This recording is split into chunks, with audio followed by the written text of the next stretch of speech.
తాడేపల్లి మండలం ఉండవల్లి గ్రామంలో గత 6 రోజులుగా అంగరంగ వైభవంగా సాగిన టెన్నిస్ బాల్ క్రికెట్ టోర్నమెంట్ ఘనంగా ముగిసింది. చివరి రోజు జరిగిన సెమీఫైనల్స్, ఫైనల్ మ్యాచ్లు హోరెత్తాయి. ఫైనల్ మ్యాచ్లో నరసింహ సీసీ ఫ్యాక్టరీ సీసీ జట్లు తలపడగా నరసింహ సీసీ జట్టు అద్భుత విజయం సాధించింది. మొదటిగా టాస్ గెలిచి ఫీల్డింగ్ ఎంచుకున్న ఫ్యాక్టరీ సీసీ నరసింహ సీసీ జట్టును బ్యాటింగ్కు ఆహ్వానించింది. బ్యాటింగ్కు దిగిన నరసింహ సీసీ జట్టు 12 ఓవర్లలో 7 వికెట్లు కోల్పోయి 98 పరుగులు చేసింది. అనంతరం 99 పరుగుల లక్ష్య ఛేదనకు దిగిన ఫ్యాక్టరీ సీసీ జట్టు 7 వికెట్లు కోల్పోయి 66 పరుగులు చేయడంతో 32 పరుగులతో విజయం సాధించి Tadepalli super league tennis ball tournament ఛాంపియన్గా నిలిచింది.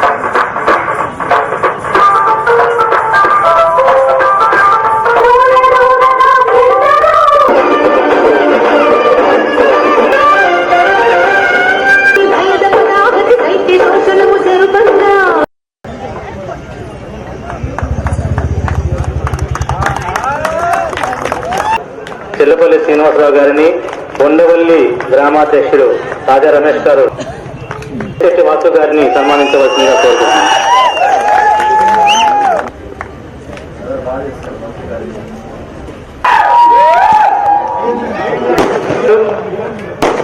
కొల్లు శేషు గారు,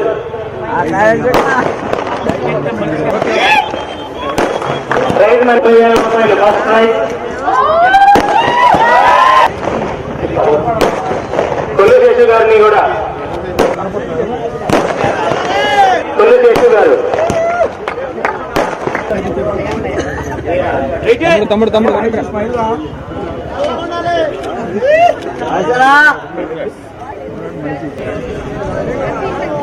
క్లీన్ చేస్తున్న మన పారిశుద్ధ్య కార్మికులు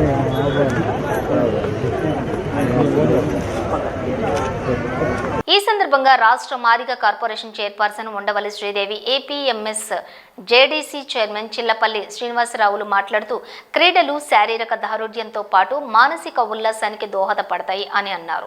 యువతను క్రీడారంగంలో ప్రోత్సహించే విధంగా కూటమి ప్రభుత్వం అన్ని రకాల మౌలిక సదుపాయాలు కల్పిస్తుందని తెలిపారు. సంక్రాంతి పండుగను పురస్కరించుకుని నియోజకవర్గం స్థాయిలో ఇంత విజయవంతంగా Tadepalli super league cricket tournament నిర్వహించిన జొన్న రాజేష్, గాదే వినయ్లను ప్రత్యేకంగా అభినందించారు. అదేవిధంగా యువ నాయకులు రాజకీయాల్లో మరింతగా రాణించి ఉన్నత పదవులు అధిరోహించాలని ఆకాంక్షించారు. ఈ కార్యక్రమంలోని తదితరులు పాల్గొన్నారు. ఏదైతే లోకేష్ గారు ఇక్కడ ఆశించారో మంగళగిరిలో ఒక మంచి ప్రభుత్వం మనం రావాలి, మంచి పరిపాలన అందించాలి, ఒక ప్రజలకి అలాగే యువతకి మంచి భవిష్యత్తు అందించాలి అనే ఒక నినాదంతో ఆ రోజున ఒక భారీ మెజార్టీతో గెలిచారు. దానికి అనుగుణంగా ఈ రోజున ఇక్కడ ఉండవల్లో ఇంత పెద్ద ఎత్తున యువతకు ప్రోత్సాహకరంగా క్రికెట్ లీగ్ మ్యాచ్లు ఒక దాదాపు 6 రోజులు చేయడం జరిగింది. నిజంగా చాలా ఆనందంగా ఉంది. ఒక 2 రోజుల ముందరే పండగ వచ్చేసినంత ఇదిగా ఈ రోజున ఉండవల్లో జరగడం, దీనికి పెద్దలు చీఫ్ గెస్ట్గా శ్రీ ఉండవల్లి శ్రీదేవి గారు, మాది కార్పొరేషన్ చైర్మన్ వారి రావటం, అలాగే మా నాయకులంతా పాల్గొనడం, ఏదైతే లోకేష్ గారు ఒక ఉన్నతమైన ఆశయాలు ఉన్నాయో మంగళగిరిని తన భవిష్యత్తుకి తోడుగా మంగళగిరి భవిష్యత్తును కూడా ఒక ఉన్నతంగా తీర్చిదిద్దామని చెప్పి ఆ రోజు ఎలక్షన్స్లో మేము కలిసి పనిచేశాము. దానికి అనుగుణంగానే ఈ రోజున మా ఉదయం కూడా మంగళగిరి క్రికెట్ లీగ్ అని చెప్పి ఒక భారీ ఎత్తున, అంటే నేషనల్ లెవెల్లో అనే ఒక తీసుకెళ్లే విధంగా మంగళగిరి క్రికెట్ స్టేడియం దాదాపు 9 సంవత్సరాల నుంచి ఆగిపోయి ఉన్న క్రమంలో దాంట్లో క్రికెట్ మ్యాచ్ స్టార్ట్ చేయటం నిజంగా చాలా ఆనందంగా ఉంది. ఈరోజు ఉండవల్లి గ్రామంలో తాడేపల్లి సూపర్ లీగ్ ఈ యొక్క క్రికెట్ టోర్నమెంట్లో విజేతలందరూ కూడా ఈరోజు మరి మనందరం కూడా సంక్రాంతి శుభాకాంక్షలు చెప్తూ వాళ్ళకి first prize, second prize, man of the match వాళ్ళకి ఇవ్వడం జరిగింది. ఈరోజు మరి ఈ యొక్క ఆటల యొక్క ముఖ్య ఉద్దేశం ఏంటని ఈరోజు లోకేష్ గారు కూడా మనందరికీ చెప్పారు. మంగళగిరి కూడా సూపర్ లీగ్ టోర్నమెంట్ స్టార్ట్ చేశారు. ఆటలు ఆడటం వల్ల మనకి శరీర కండరాలు అయితేంటి, మనసు, తర్వాత మనలో ఉన్న దీర్ఘకాలిక వ్యాధులైన డయాబెటీస్, షుగర్, తర్వాత గుండె నాళాలు ఏవైతే ఉన్నాయో బ్లాక్స్ అవి తొలగి, తర్వాత మనలో ఉన్న అలసటిని, దట్ యాంగ్జైటీ, ఆతృత ఏమైనా ఉంటే అది తగ్గించి, జనరల్గా ఇప్పుడు ఏంటంటే అందరూ జంక్ ఫుడ్ ఎక్కువ తింటున్నారు. దానివల్ల ఎక్కువ ఒబేసిటీ, అంటే లావ్ అవటం, కౌచ్ పొటాటోలాగా కూర్చొనే పని చేసుకోవడం, సాఫ్ట్వేర్ ఇంజనీర్స్, వీటి వల్ల ఏమవుతుందంటే వాళ్ళకి తొందరగా 30 years 50 yearsలోనే అందరూ కూడా హార్ట్ అటాక్స్ రావటం, క్యాన్సర్స్ రావటం, ఇవన్నీ కూడా మనం గమనిస్తున్నాం. యాజ్ అ డాక్టర్గా నేను అడ్వైస్ చేస్తున్నానంటే ప్రతి వాళ్ళు కూడా కనీసము రోజుకి 45 minutes వాళ్ళు ఎక్సర్సైజ్ చేయాలి. Cycling or at least walking or running. If you can do running is always best.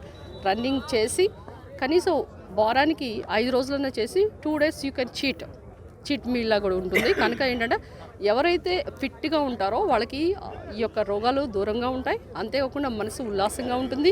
ఈరోజు ఒక క్రికెటర్ ఎవరైనా ఉన్నారంటే వాళ్ళు ఏమైనా దివి నుంచి దిగిపడలేదు భూమికి. వాళ్ళందరూ కూడా చిన్న చిన్న గల్లీల నుంచి వాళ్ళు క్రికెట్ ప్రాక్టీస్ చేసుకొని పెద్ద స్థానానికి వచ్చిన వాళ్ళే. కనుక ప్రతి వాళ్ళు కూడా నిదర్శనం నేమ్ ఫేమ్ కూడా ఈ యొక్క ఆటల్లో ఫాలో అవుతుంది. కనుక ప్రతి వాళ్ళు కష్టపడాలి, బాగా చదవాలి, ఎక్సర్సైజ్ చేయాలి. ఈ ఆడుదా ఆంధ్ర అని కాకుండా జగన్మోహన్ రెడ్డి గారు చెప్పినట్లు ఈరోజు అందరితో ఆడుకున్నాడు ఆయన. సో 100 కోట్లు నష్టం చేశారు. ఈరోజు అలా కాకుండా నిజంగా ఆడుతున్నామని ఈరోజు యువత నిరూపించారు. ఈరోజు ఇంత గొప్పగా మరి వీళ్ళందరూ పాల్గొని 20 టీమ్స్ కూడా పాల్గొని మరి వాళ్ళందరికీ యొక్క స్పిరిట్ ఎంత బాగుందంటే అది కాంపిటేటివ్ స్పిరిట్. ఈరోజు ఫెయిల్ అయినా కానీ సూసైడ్ టెండెన్సీ అని చనిపోవాలి అలాంటివి లేకుండా వాళ్ళకి ఈ ఆడటం వల్ల ఏమవుతుందంటే ఫ్యూచర్లో వాళ్ళు మరింత పటిష్టం ఉండి ఫెయిల్యూర్ నుంచి సక్సెస్కి అంటే ఇప్పుడు మీరు కనుక లోకేష్ గారిని చూస్తే